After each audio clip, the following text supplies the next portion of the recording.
We're live. Hello, Instagram. I wanted to just come in for a little bit and see what everybody is up to. How is your Sunday going? And we're going to talk a little bit about what could it be? Self-publishing. Pretty obvious at this point what we're going to be talking about over here. But I just announced yesterday that I am working on a live workshop coming up where I can talk to you fine, beautiful people and teach you a little bit about what I know for self-publishing if you're interested. It's going to be really exciting. I'm so happy to be doing this because I have my nice little presentation set up, notes, everything. I feel so professional and we're gonna have a lot of fun at the same time. So just like a little teaser, I wanted to come in today and this will be saved for those of you who miss it and come in later. It'll be saved onto my IGTV, and in a couple weeks will be the full-on one, but this is going to be just like a little sample. I'm going to talk about some of the topics I'm going to cover. I'm going to talk about what is self-publishing and how it also is really good for other mediums out there, because that's something I learned today, is that when people hear self-publishing, they don't even entirely know what it is. So that's the main thing I want to share with the world out there. If you don't know what it is, you gotta know somehow. So let's just jump right into it. And I wish I could have some graphics on here, but that's going to be in the full workshop. So this is just a taste. And let's get started. So what is self-publishing? Self-publishing is essentially putting out a book under either your own name or under a business that you start that is your publishing house. So you're basically starting your own business, you're starting your own publishing house, and you're publishing your own book under that name.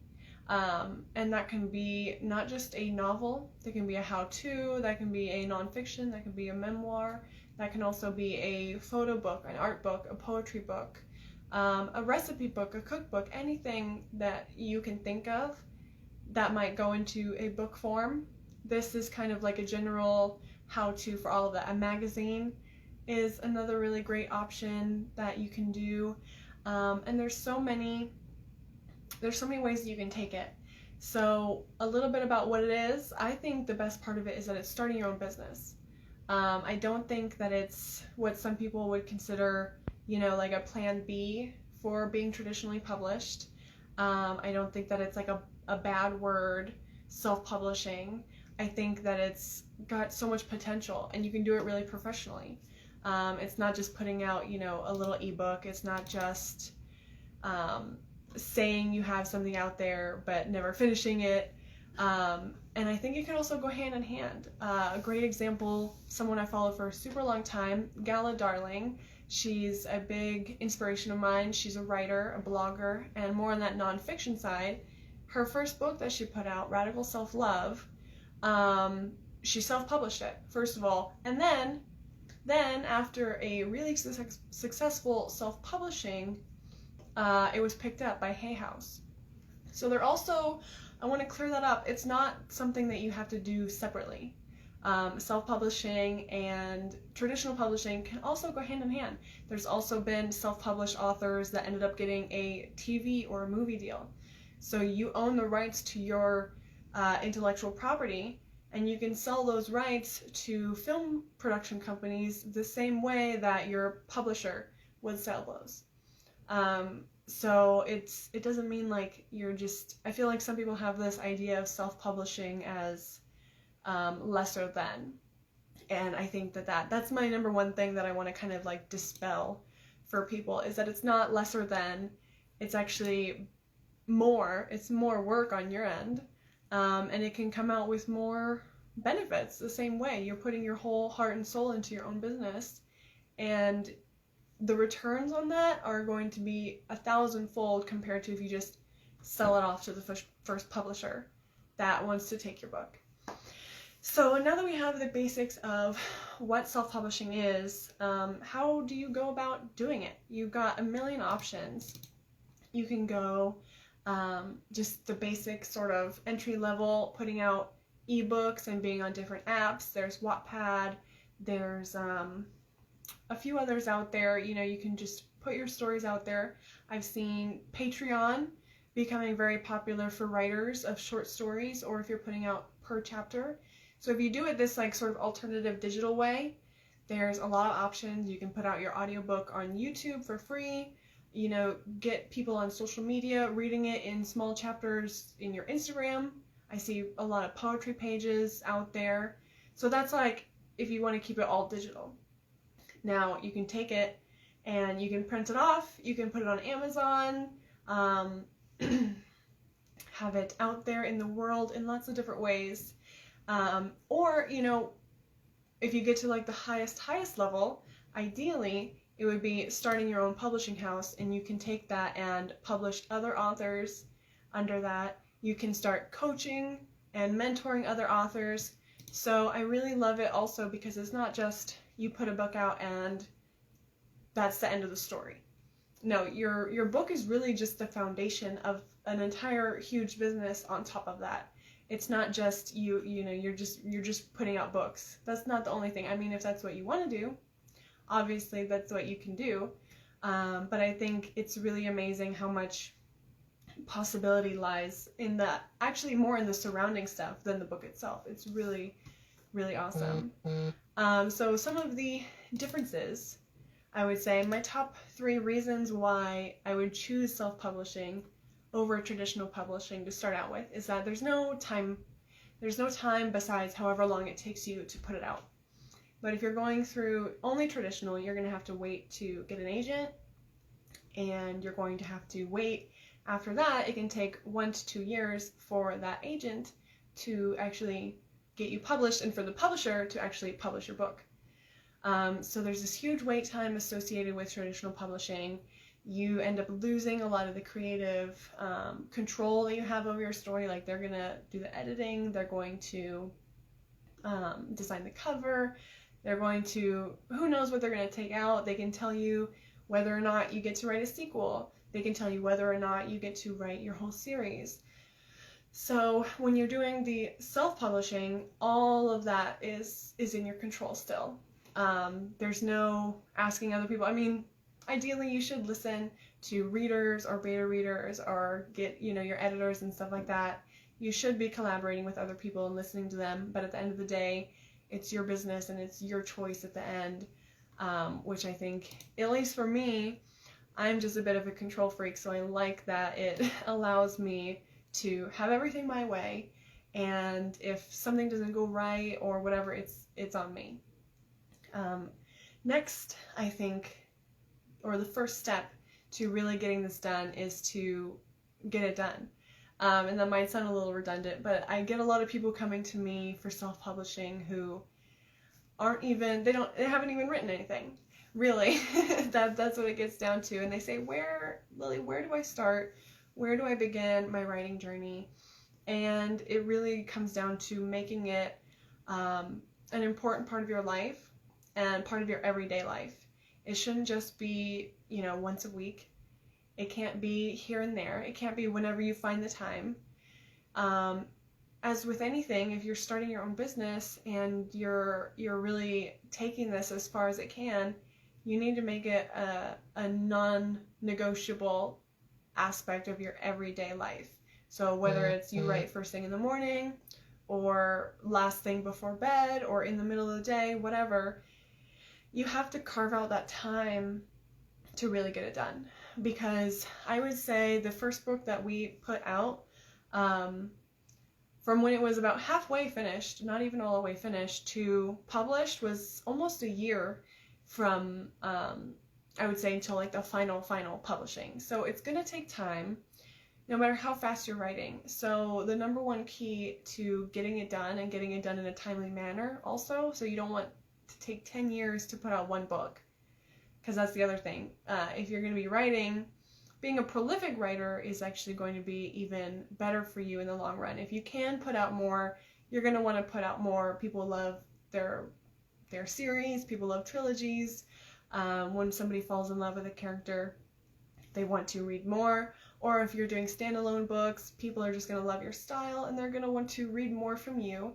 So if you're making it part of your everyday life, you can continue on that journey of like book 1, book 2, book 3, and it's a lot easier to keep that going rather than getting burnt out or getting frustrated from one book taking, way too long to put out. Nobody wants to be, on year 5 and your book is still sitting in its manuscript form. I can't imagine how frustrating that would be. So I have one of my quotes here from my, where is it? Where'd you go? One of my favorite quotes here, William Faulkner. I only write when inspiration strikes. Fortunately, it strikes at 9 o'clock every morning. So that's really how it has to be. I know writing is a creative thing, but you can't just wait around for creativity or inspiration to strike. You have to go and find the inspiration, and sometimes that's just sitting down and making yourself do it and staring at the blank screen. So very, very important step there is just making it a part of your everyday life and really committing yourself to being a writer. If this is something you want to do, stop saying, oh, I'm thinking about it, I'm aspiring. Tell yourself, tell other people, I'm a writer. I'm writing a book right now and it's coming out on this day. Don't apologize about it anymore. You guys gotta stop that. I gotta stop that. Everybody does. So the next part that's I think really important that I'm going to cover in my workshop is all about the community aspect and how to build a really amazing community of readers and other writers, beta readers, your trusted little inner circle. That is going to be integral. And like I said, I'm not going to get into the whole thing. This is just like a little teaser of what I'm going to be covering. But at least this is kind of what I'm trying, because social media has come to this very strange place in the world where there's some accounts that are just so insanely huge. You've got 2 million people, following Kim Kardashian, and your page with with a couple hundred followers feels like, impossible. It feels impossible, like you're ever going to get enough people. But what I want to impress upon you guys is that more than ever, because of just the sheer vastness of the internet, you don't need to worry about the numbers anymore. You guys need to stop focusing on your follower count. Stop focusing on just how many likes and comments you get. I mean, those things are important, but what you really want to focus on is the quality of that engagement, the quality of those people that are following you and engaging with you and working with you on a day-to-day, week-to-week basis. Because those people that you see popping up in your inbox and in your comments and those frequent, responders, those are going to become your inner trusted circle of readers that will follow you your whole life. So you're going to want to focus on real, true engagement. I think focusing on the numbers and that follow, unfollow kind of stuff, or, paying for bots or buying followers, don't do it. It might look good on social media, but they're not going to read your stuff. And for writers, I think it's a little bit different. You guys can get away with having a small following on social media. You don't need 100,000 followers on social media to be a good writer.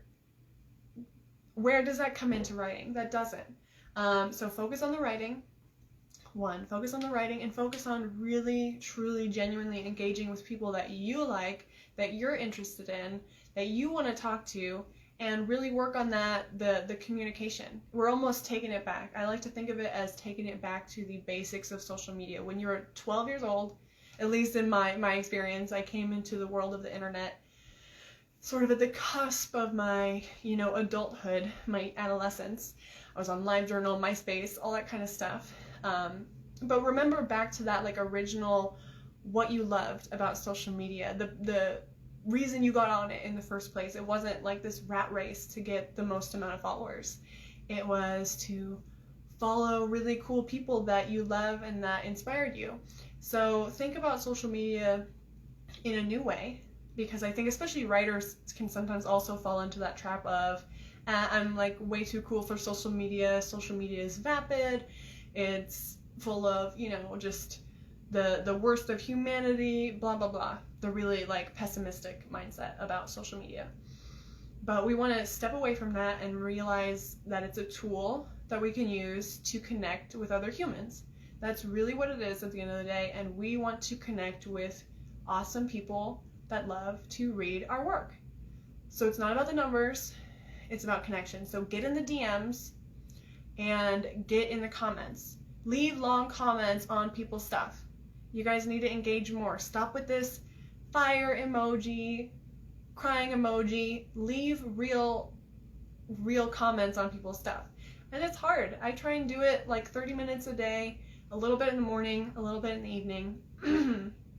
And it can be tiresome sometimes to, try and, I have to make a certain amount of comments. But just have fun with it. When you're having fun with it, it kind of erases all of that negativity that you're going to be experiencing, because social media can be really frustrating. It definitely is, and it can feel like you're wasting time when you should be writing, and you're wasting time scrolling through Instagram. That's why you want to be really purposeful, follow accounts that matter, and really truly communicate with people. That's the number one thing that's going to grow like a dedicated community. You don't want a huge community, or maybe you do, but more importantly, you want a dedicated community and to not lose your voice.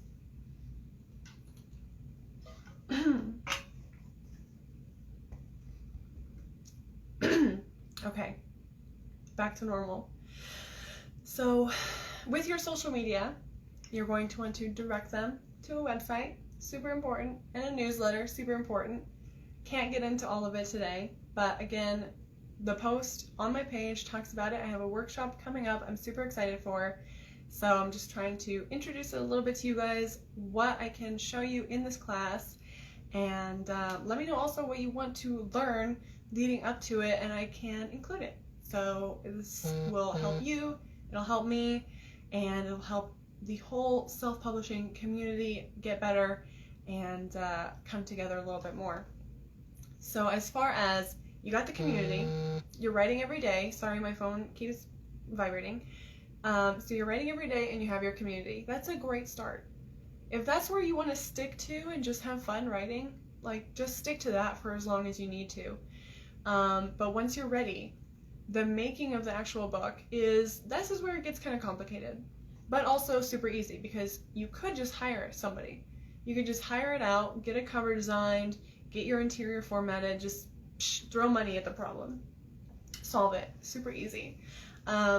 Or you can try and do it yourself, which I would say is fun and rewarding if you're that kind of person that likes to tinker with that kind of stuff.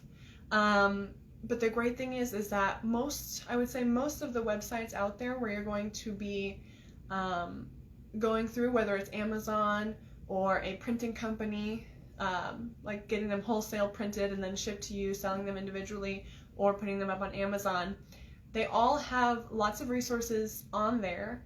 If you go to kdp.amazon.com, it's not organized that well on Amazon, but it's all there. So you get templates, you get formatting guidelines, you get everything. There's usually somebody on the other end, technical support. So it's not impossible, I will say, to format and create your own book for print. I did it. I'm not a genius. I learned how to do it. It was a pain though. So you can also go to Fiverr or any website like that and hire someone to format your book. Not too pricey, and of course, myself, I also do this since I figured out how to do it. Art of Alex Ortiz is saying mailing lists are more effective than social media, ? Could use some tips on mailing lists. Okay, so I am actually in the process of working on a little guide for mailing lists, but basically it's pretty easy. I like mailing lists because social media is always also going to be controlled by somebody else. I've had my Instagram deleted before, and that was such a sad day. And I feel silly for being sad about it, but at the time it was really annoying. I lost all my followers, I lost a lot of business, and if I had had a newsletter and email list to go with that, you're in control of that. You're in control of those followers. You don't have to rely on social media existing to take care of you, but you do need a website, obviously. but it's something that's just a little bit more in your hands. And that trickle down effect, you have your social media, it kind of funnels into the newsletter. And again, those newsletter people are probably going to be your most dedicated readers and active community members.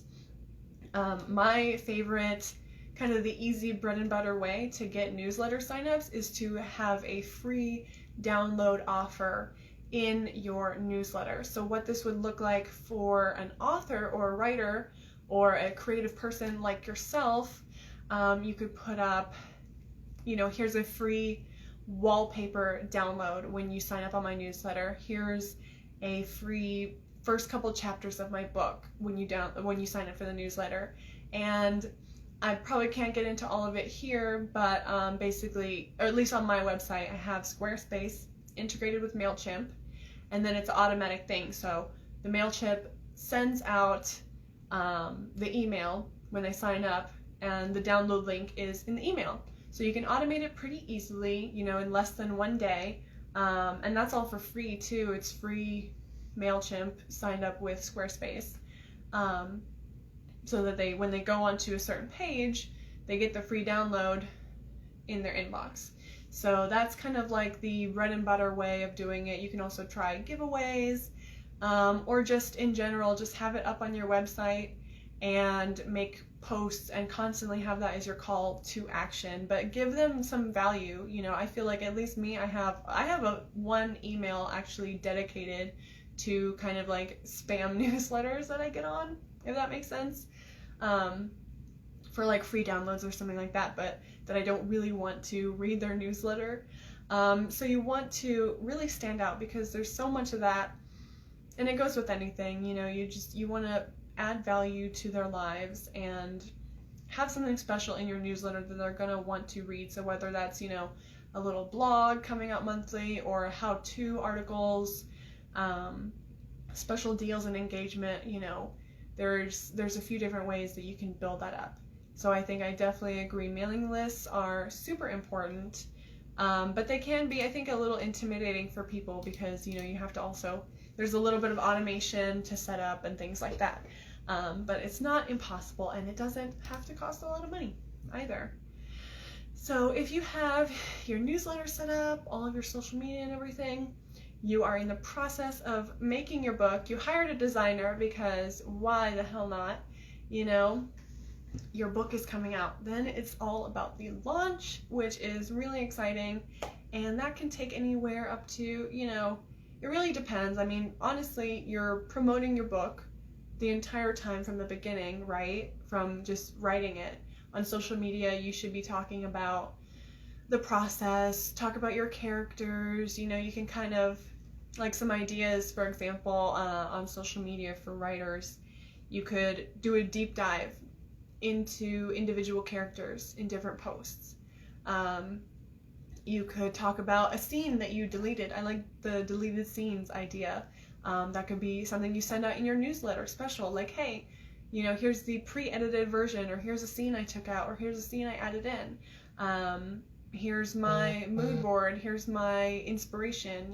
There's so many different, when you take your audience behind the scenes of your writing journey, I think that's really where the content comes in, that I think is constantly promoting you just through people really, at the end of the day, they're going to fall in love with you. They want to fall in love with you as an author. It's not like the good old days of, like, you just go to a bookstore and you find a cool cover. I mean, there's still that in the world, but especially with all these closures, if you're focusing on your online presence, this is how you're going to bring people in, is by sharing a personal part of yourself and having them really fall in love with that and get engaged with that, and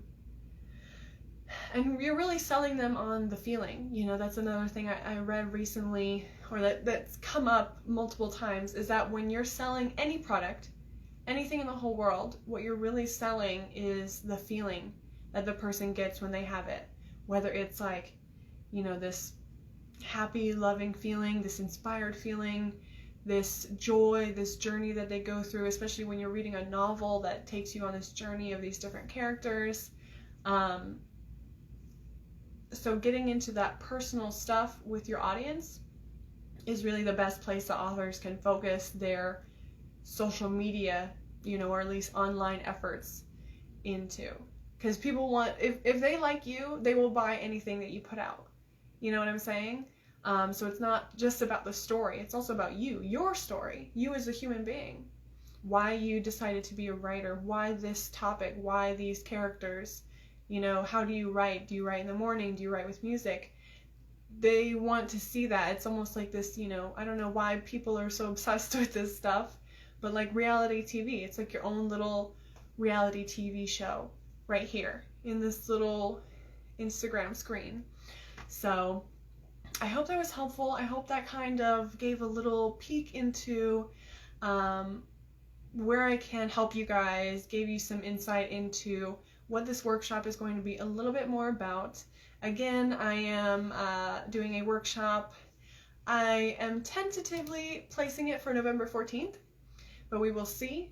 I would love if you guys would go onto my mailing list on my website, Ninth House Media, and sign up. That's kind of how I'm gauging who's going to be there and who might be interested. So again, ninthhousemedia.com. That'll put you on the sort of wait list for the workshop. So I'm going to put out tickets available, RSVP, first thing on my my website.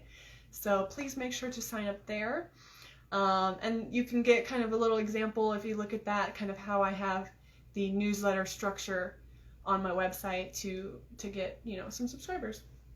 So definitely tune in. Over the next couple weeks, I will be posting a lot more and kind of getting into this a little bit more, what you guys might be able to see from the workshop.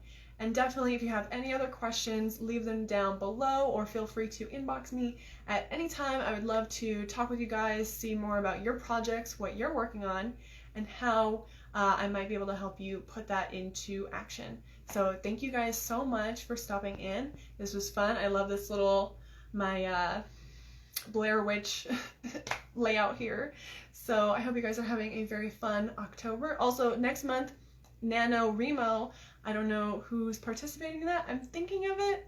I don't know if I could write that much, but a few people have been pushing me to write lately. So we'll see. We'll see what happens. So thank you guys so much. I hope you have a wonderful Sunday, and I will see you in on the flip side next time. Bye. Thank you guys.